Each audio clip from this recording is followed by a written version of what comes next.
Une histoire n'a de la valeur que à cause de la moralité qu'on en tire. Une histoire n'a de l'importance que à cause de la moralité que nous en tirons. Il était une fois un homme dont Allah il avait fait riche. Un homme qui était vachement riche. Il avait une fortune immense, au point qu'il était considéré comme s'il était un roi. Il avait un enfant, un jeune homme, qui était tout le temps entouré par ses amis. Ses amis venaient de partout, ils venaient s'asseoir chez lui, ils venaient causer avec lui, il était le centre de leur regard. Tout le monde l'enviait parce que son père était riche, non seulement que son père était riche, mais on se retrouvait chez lui, on était épanoui quand on était chez lui. Il a perdu son père est mort. Alors la richesse a commencé à diminuer jusqu'à ce que la richesse a disparu. Parmi ses amis, il y avait l'un de ses amis qui était le plus rapproché, le plus proche de lui. Mais quelque temps après, son ami, il ne se voyait plus. Son ami était allé de son côté, et l'autre, pris de misère et de pauvreté aussi, était de son côté. Donc, il n'y avait personne d'autre auprès de lui, parce que tout a changé. Un jour, il était assis chez lui, à peine s'il avait de quoi manger, et puis il attendait des gens qui parlaient de son ami là, qui avait disparu. Et les gens disaient que, ah mais tel, aujourd'hui est devenu très riche. Il habite dans telle province, dans tel endroit, mais il est devenu aujourd'hui vachement riche et tout se trouve chez lui. Alors le monsieur, il a décidé de chercher son ami. Peut-être que celui-ci pourra l'aider. Alors il a cherché à rencontrer son ami. Arrivé dans la ville où son ami était, subhanallah, il allait trouver une immense maison. Une très très très grande maison. Que partout il y avait des gardiens. Alors il s'est approché des gardiens, il a demandé un tel. J'aimerais rencontrer un tel. On dit oui, c'est ici qu'il habite. Allez lui dire que quelqu'un veut le rencontrer. Le gardien allait parler. Il a demandé au gardien, c'est qui? Le gardien, je ne le connais pas, mais je vais aller le demander. Alors le gardien est venu demander. Quand le gardien est venu demander, le monsieur il lui a dit, ah, dis-lui que je suis tel, le fils de tel, son ami d'enfance, celui chez qui il se retrouvait et il causait. Va lui dire que c'est moi. Alors le monsieur est parti, il allait raconter ça au chef, n'est-ce pas, à l'ami du monsieur. Le monsieur était tellement content de retrouver son ami, il a sorti par la fenêtre pour regarder, n'est-ce pas, son ami par la fenêtre. Et quand il a vu, il était déçu. Le monsieur, il était appauvri, son habit qu'il portait était misérable, sa manière de se présenter était déplorable, il n'était pas rayonnant, c'était pas du tout bon. Alors il a dit au gardien, va lui dire que je ne suis pas là. Allahu Akbar. Va lui dire que je ne suis pas là. Le gardien dit, ah mais il dit que tu es son ami d'enfance. Je te dis, va lui dire que je ne suis pas là. Dis-lui que je suis sorti. Le monsieur allait rencontrer l'ami en bas et il lui a expliqué, il lui a dit, ah bon, vraiment je suis désolé. J'ai vu ton ami, je l'ai expliqué que tu voulais le rencontrer. Vraiment, je suis désolé, je ne vais pas mentir. Hein. Il m'a dit de te dire qu'il n'est pas là. Il dit, c'est pas là, j'ai compris, c'est bon, il n'y a pas de problème. Le monsieur est déçu, il est découragé. Et le gardien même le regardait partir. Le gardien était déçu, le gardien était découragé. Et le monsieur, il partait avec la tête baissée. Jusqu'à ce qu'il arrive au marché. Et il a rencontré 3 hommes qui étaient arrêtés. Et ces 3 hommes l'ont appelé, l'ont interpellé. salut monsieur, il a dit salut, bonjour, comment ça va? Il dit ça va, alhamdulillah, ça va bien, il dit ça va. Vraiment, nous cherchons un tel, fils de tel. Et ils ont dit le nom de son père. Et lui-même son nom. C'est-à-dire nous cherchons un tel parlant de lui, fils de tel parlant du père du monsieur. Il a dit oui, c'est moi, le monsieur dont vous parlez, c'est mon père, qu'est-ce qu'il y a? Ils disent ah, alhamdulillah, il n'y a rien de grave. Au fait, nous sommes des amis de ton père.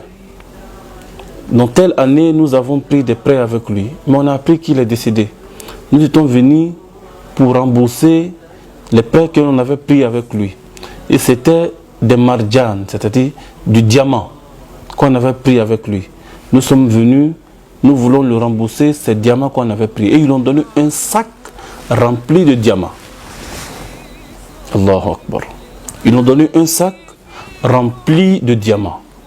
Le monsieur, il a pris le sac, il dit, mais vous ne vous êtes pas trompé? Ils disent non.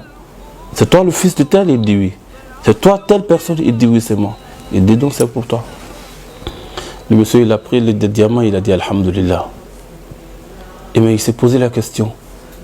Avec tous ces diamants, même un seul de ces diamants, il n'y a personne dans toute cette ville qui peut acheter ça ici. Ça n'existe pas quelqu'un qui peut acheter ça ici. C'est tellement cher, un seul de ces diamants. Qui va acheter ça ici? Alors il était dans cette inquiétude, il était en train de réfléchir. Et puis voilà une vieille dame qui l'appelle mon fils. Mon fils, il dit oui maman. Ça va? Il dit oui. Ah, mon fils, tu ne sais pas où est-ce que je peux trouver des diamants que je vais acheter?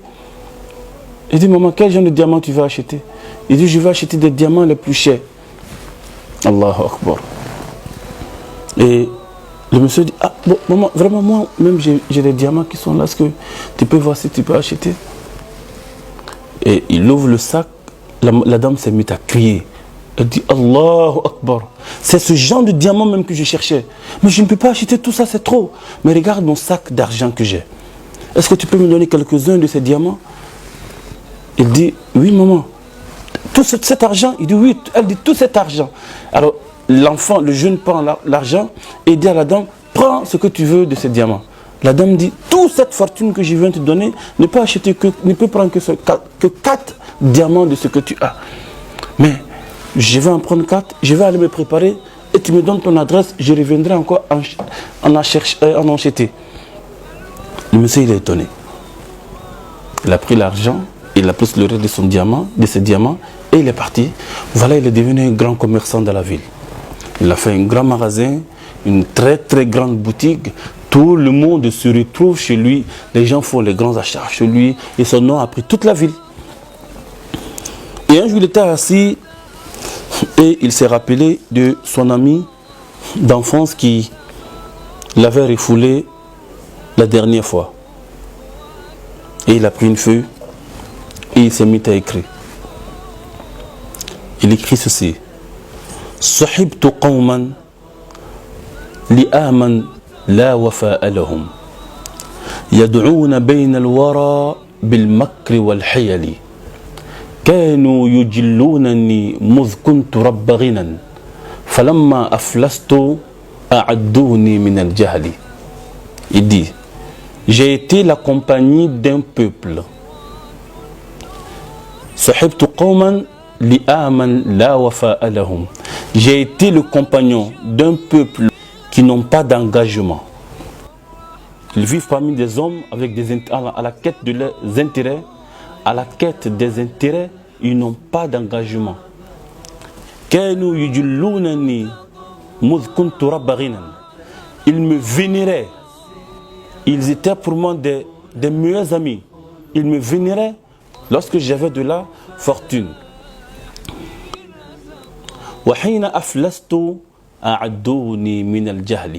Et lorsque je suis devenu pauvre, ils m'ont inscrit dans les oubliettes. Ils m'ont abandonné. Alors donc il a écrit cette lettre, n'est-ce pas? Il a fait une lettre et il a envoyé ça à son ami. Et lorsque la lettre est arrivée à l'ami, l'ami il a lu la lettre. Et il s'est mis à sourire. Et il a pris une feuille et il a écrit ceci. Amma thalathatu qad wafawka min qibali wa lam yakun dhalika إلا سببا من الحيل أما من ابتاعت المرجان والدتي وأنت أخي ومنتهى أملي وما طردناك من بخل ولا من قلل لكن عليك خشئنا وقفة الخجل.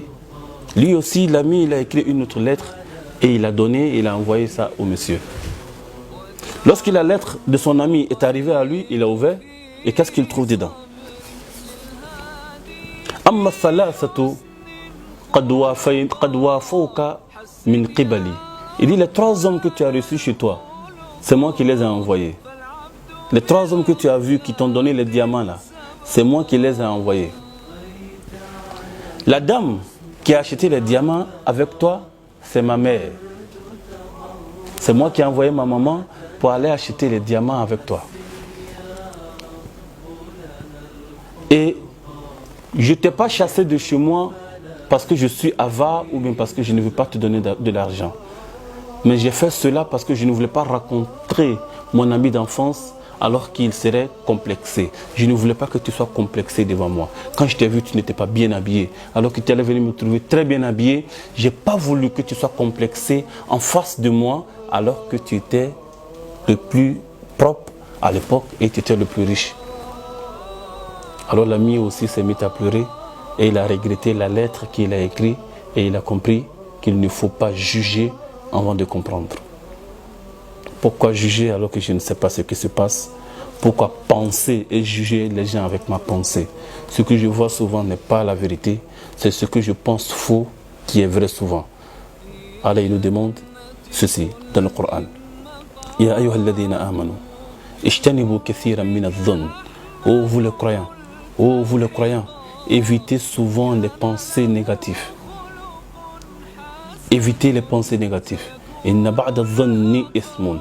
Car la plupart de ces pensées sont des péchés. Wala tajassasu, wala tajassasu. Et ne cherchez pas à connaître ce qui se passe dans la vie des autres. Wala yaghtab ba'dukum ba'da. Et ne vous mettez pas à vous calomnier les uns les autres. Ayuhibbu ahadukum an ya'kula lahma akhihi mayyitan. Aimeriez-vous manger la chair de votre frère mort? Fakarihtumu. Vous n'aimerez pas cela. Alors Allah nous demande d'éviter. Il nous invite à éviter les conjectures. Ce que tu ne souhaites pas qu'on pense de toi, ne pense pas des autres.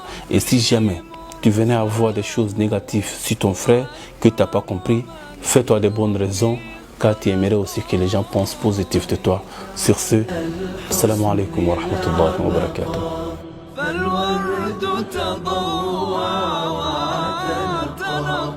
حسن يا رب لنا الخلود